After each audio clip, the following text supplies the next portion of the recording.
नमस्कार दोस्तों, स्वागत है आप सभी का आपके इस नए लेक्चर में। आशा करती हूँ सभी लोग बहुत बहुत बहुत अच्छे होंगे। जो भी बच्चे जेई नीट एंड बोर्ड्स की प्रिपरेशन कर रहे हैं उस सभी बच्चे आज के इस लेक्चर को फॉलो कर सकता है। आज के इस लेक्चर में भैया हम किसके बारे में डिस्कस करने वाले हैं, तो आज के इस लेक्चर में हम atomic masses, even relative atomic masses और रिलेटिव मॉलिक्यूलर मासेस के बारे में भी डिस्कस करने वाले हैं। तुम्हारे मन में एक क्वेश्चन आया होगा, भैया हमारा ना बहुत सारा बैकलॉग है, बहुत सारा, हम कैसे करें। देखो मैं जानता हूँ आज अक्टूबर का महीना है, तुम्हारे मन में हर एक में डाउट आ रहा है कि भैया कुछ अच्छा नहीं चल रहा है, टेस्ट में मार्क्स नहीं आ रहा है, कॉन्सेप्ट का कोई क्लैरिटी नहीं है, और जब क्वेश्चन बनाने बैठते हैं ना तो क्वेश्चन सॉल्व भी नहीं होता। आज के इस लेक्चर के बाद मैं बोलूँगा रिलेटिव एटॉमिक मास और रिलेटिव मॉलिक्यूलर मासेस के बारे में जितना भी कॉन्सेप्ट है, जितना भी क्वेश्चन है, तुम सॉल्व कर लोगे। तो चलो देरी ना करके बहुत जल्दी स्टार्ट करते हैं। एक कॉपी और पेन लेकर बैठना और चलो हम स्टार्ट करते हैं। तो रिलेटिव एटॉमिक मासेस के बारे में जानने से पहले हमें एटॉमिक मासेस के बारे में जानना आवश्यक है। पिछले लेक्चर में मैं atomic masses and molecular masses के बारे में डिस्कस किया था, तो वो लेक्चर देख के फिर यहाँ पर आओ, एकदम क्रिस्टल क्लियर होगा आपका कॉन्सेप्ट। तो रिलेटिव एटॉमिक मास क्या होता है भैया, यहाँ पर लिखा भी है, it is the mass of an atom relative to the mass of 1/12 of carbon 12 atom. मतलब भैया इसका मतलब क्या है, देखो बेसिकली आर एम क्या होगा, R A M equals to, हम बोल सकते हैं कोई भी एलिमेंट का एक एटम का मास क्या होता है, उसका एटॉमिक मास होता है। एटॉमिक मास क्या होता है, किसी भी एलिमेंट का एक एटम का मास होता है, उसका एटॉमिक मास। तो ऊपर हम लिख देंगे एटॉमिक मास और नीचे क्या लिख देंगे, यहाँ पर लिखा है it is the mass of one atom, उसको हम एटॉमिक मास कह देता है। रिलेटिव टू मतलब उसको डिवाइड करना पड़ेगा किससे, 1/12 क्या, कार्बन 12 एटम। ये कार्बन 12 एटम का क्या है भैया, मास of one carbon 12 atom, mass of one carbon 12 atom, इसे ही हम कहते हैं आर ए एम। भैया इसको हम अगर ब्रीफ में कहें तो क्या बोल सकते हैं, देखो 1/12 मास ऑफ वन कार्बन 12 एटम क्या होता है बेसिकली, ये बेसिकली होता है 1 AMU। और वेरी स्मॉल यूनिफाइड मासेस के लिए हम इसे कैसे करते हैं, 1U भी लिख देते हैं। तो बेसिकली आर एम क्या होगा भैया, आर एम एक यूनिटलेस होगा।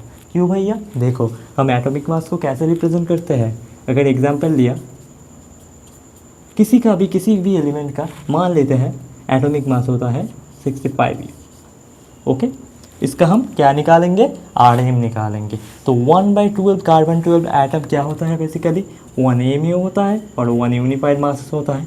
अगर इसको हम 1U से डिवाइड करें तो क्या होगा, U and U cancel out हो जाएगा और यहाँ पर 65 भी बचेगा। ये क्या है हमारा बेसिकली, ये है हमारा RAM of an particular element, RAM। तो इससे हमें क्या जाना कि RAM इज यूनिटलेस। RAM एक यूनिटलेस सब्सटेंस होता है, ठीक है। तो RAM हम कैसे निकालेंगे भैया, देखो एक ट्रिक, क्या, एक ट्रिक, RAM निकालने का ट्रिक।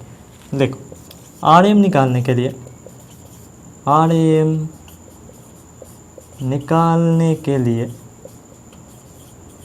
तुम्हें क्या करना पड़ेगा, एटॉमिक मास से अगर U हटा दो तो तुम RAM पा जाओगे। हाँ भैया बिल्कुल पा जाएंगे, तो वही हम लिखेंगे। एटॉमिक RAM निकालने के लिए एटॉमिक मास से U निकालो और RAM पाओ, RAM पाओ। ये हो गया हमारा RAM का फुल कॉन्सेप्ट। देखो पहले कुछ एग्जाम्पल के बारे में बात कर लेते हैं। RAM निकालने के लिए तुम्हें एटॉमिक मासेस के बारे में पता होना आवश्यक है, ओके। चलो इसके बारे में फिर डिस्कस कर लेते हैं। यहाँ पर क्या है, एलिमेंट, एटॉमिक मास, एटॉमिक का मास क्या होता है, मास of one atom, one atom का मास होता है। और RAM क्या होता है, मास ऑफ वन एटम 1 एटम का मास बाई 1 यू कर देने से हम Rm पा जाते हैं। तो कार्बन का एटॉमिक मास कितना होता है भैया? कार्बन का एटॉमिक मास होता है 12 यू। और Rm कैसे निकालेंगे भैया? एटॉमिक मास से यू हटा दो तो Rm निकाल जाएगा। तो यहाँ पर Rm कितना होगा? कार्बन का 12 होगा। अब देख लेते हैं कैल्शियम के बारे में। कैल्शियम का कितना होगा एटॉमिक मास? कैल्शियम का एटॉमिक मास होता है 40 यू। ओके, इसका Rm कैसे निकालेंगे? यू हटा दो भैया, Rm पाओ। 40 से यू हटा दिया तो सिर्फ 40। क्लोरीन का एटॉमिक मास कितना होता है भैया? क्लोरीन का एटॉमिक मास होता है 35.5 यू। इसका Rm कितना होगा? Rm 35.5। अब मैग्नीशियम, मैग्नीशियम का एटॉमिक मास कितना होता है? 24 यू। इसका Rm कितना होगा भैया? 24। सोडियम का एटॉमिक मास कितना होता है? सोडियम का होता है 23 यू। इसका Rm कितना होगा भैया? 23। ये हो गया हमारा एग्जाम्पल सब।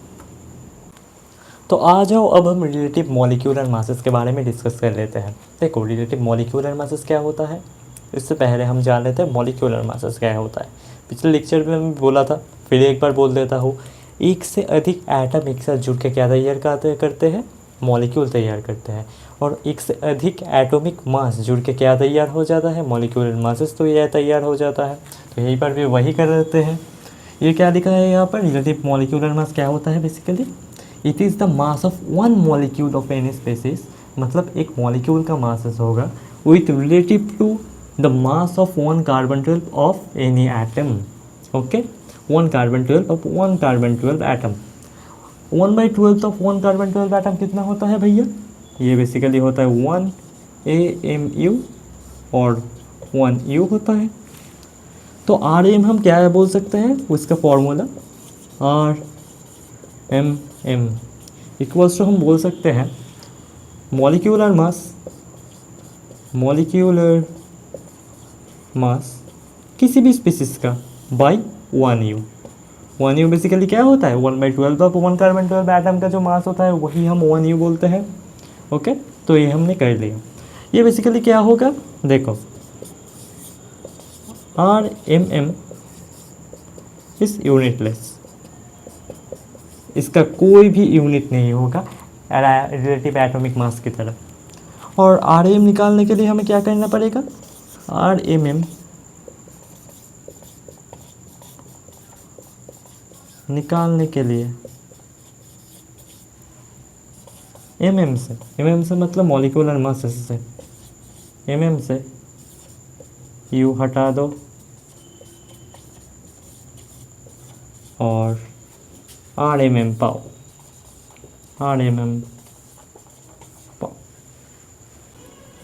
आ जाओ कुछ एग्जाम्पल के बारे में बात कर लेते हैं।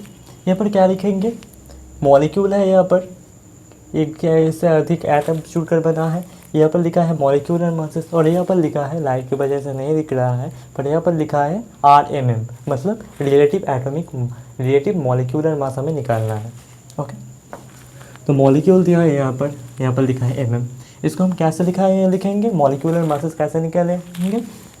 एक जो एटम है उसका जो मास है, मतलब हर एक एटम का एटॉमिक मास को जोड़ के हम क्या निकालते हैं? मॉलिक्यूलर मासेस निकालते हैं।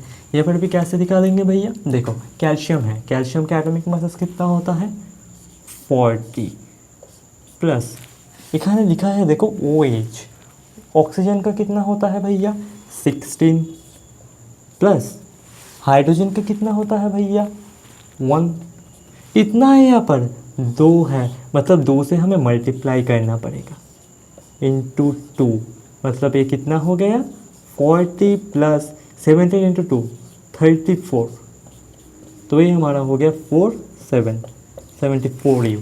और मॉलिक्यूलर मासेस से यू हटा दो तो RMM निकल जाएगा। तो RMM हमारा क्या हो जाएगा? 74। अब हम देखेंगे सोडियम फॉस्फेट के बारे में। सोडियम फॉस्फेट का जो फॉर्मूला होता है वो क्या होता है?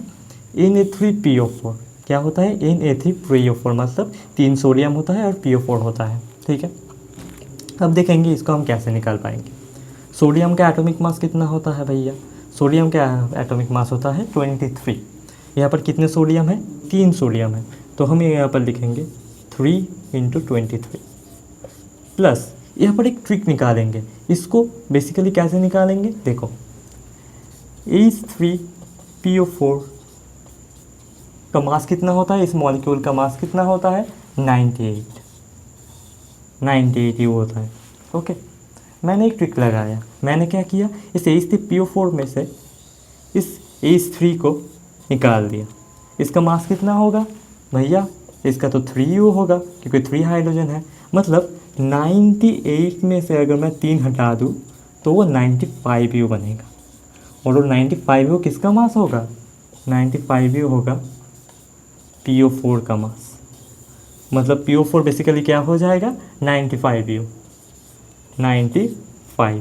इसको हम जोड़ लेंगे 3, 9, 6, 69 + 95 कितना हो जाएगा ये फिर 5 + 9 14, 110, 16, 164। ओके, ट्रिक निकाला। ट्रिक कैसा है ये उसका, H3PO4 का टोटल मास होता है 98U, उसमें से हम 3 हाइड्रोजन का मास निकाल दिया, 98 से 3 माइनस किया तो 95U हो गया। ठीक है, अब देखेंगे नेक्स्ट एग्जांपल को। नेक्स्ट एग्जांपल में क्या है, मैग्नीशियम क्लोराइड। ओ, इसका आरएमएम भी तो निकालना है। तो सोडियम फॉस्फेट का ये कितना हो गया 164U। एमएम से अगर यू हटा दो तो आरएमएम मिल जाएगा, तो यहाँ पर लिख देंगे 164 आरएमएम होगा इसका। अब आता है हमारा मैग्नीशियम क्लोराइड। इसका फॉर्मूला क्या होता है MgCl2। ओके, इसका मॉलिक्यूलर मासेस निकालते हैं। मैग्नीशियम का मॉलिक्यूल क्या होता है एटॉमिक मास, मैग्नीशियम का एटॉमिक मास होता है 24 प्लस, और क्लोरीन का एटॉमिक मास होता है क्या होता है, क्लोरीन का एटॉमिक मास होता है 35.5। यहाँ पर 35.5 कितना क्लोरीन है भैया, 2 क्लोरीन है, इसलिए हम इंटू 2 कर देंगे। ये कितना हो जाएगा 24 प्लस ये हो जाएगा 71। तो हमारा ओवरऑल क्या हो जाएगा 95U। यहाँ पर आरएमएम कितना निकालेगा 95। ओके, अब देखो एमोनियम क्लोराइड। एमोनियम क्लोराइड का फॉर्मूला क्या होता है भैया NH4Cl। एमोनिया में इसका मास पहले निकालेंगे फिर इसका मास निकालेंगे। देखो इस जो यहाँ पर जो नाइट्रोजन है इसका मास कितना होता है भैया एटॉमिक मास, नाइट्रोजन का एटॉमिक मास होता है 14 प्लस कितने हाइड्रोजन है, हाइड्रोजन का एटॉमिक मास 1 होता है, कितना हाइड्रोजन है 4, तो 1 × 4 कर देंगे प्लस यहाँ पर क्या है क्लोरीन। क्लोरीन का एटॉमिक मास कितना होता है 35.5, तो ये कितना हो जाएगा 18 प्लस 35.5, ये 05 और ये कितना हो जाएगा, यहाँ पर पॉइंट लग जाएगा, तो 5, 5, 8, 13, 3 और 1, 4, 5, 53.5 53 यहाँ पर हो जाएगा हमारा 53.5। नेक्स्ट एग्जांपल हमारा है मैग्नीशियम नाइट्राइड। मैग्नीशियम नाइट्राइड का फॉर्मूला क्या होता है भैया Mg3N2। इसको हम कैसे निकालेंगे, मैग्नीशियम का एटॉमिक मास कितना होता है भैया, मैग्नीशियम का एटॉमिक मास होता है 24, तो यहाँ पर हम लिख देंगे 3 मैग्नीशियम है इंटू 24 प्लस नाइट्रोजन का एटॉमिक मास कितना होता है भैया 14 होता है, तो 14 × 2 कैसे निकालेंगे 2, 1, 72 प्लस 8, 28, ये क्या हो जाएगा 8 + 2 10 हो जाएगा और 3 7 100U। अगर U निकालो तो RMM मिल जाएगा, तो यहाँ पर हो जाएगा ये 100। तो ये हो गया हमारा एग्जाम्पल। आशा करती हूँ जो एग्जाम्पल मैंने कराया वो आपको समझ में आया होगा। एक चीज़ नोट डाउन करके रखना। बहुत जल्दी मिलते हैं नेक्स्ट लेक्चर में, तब तक के लिए बाय।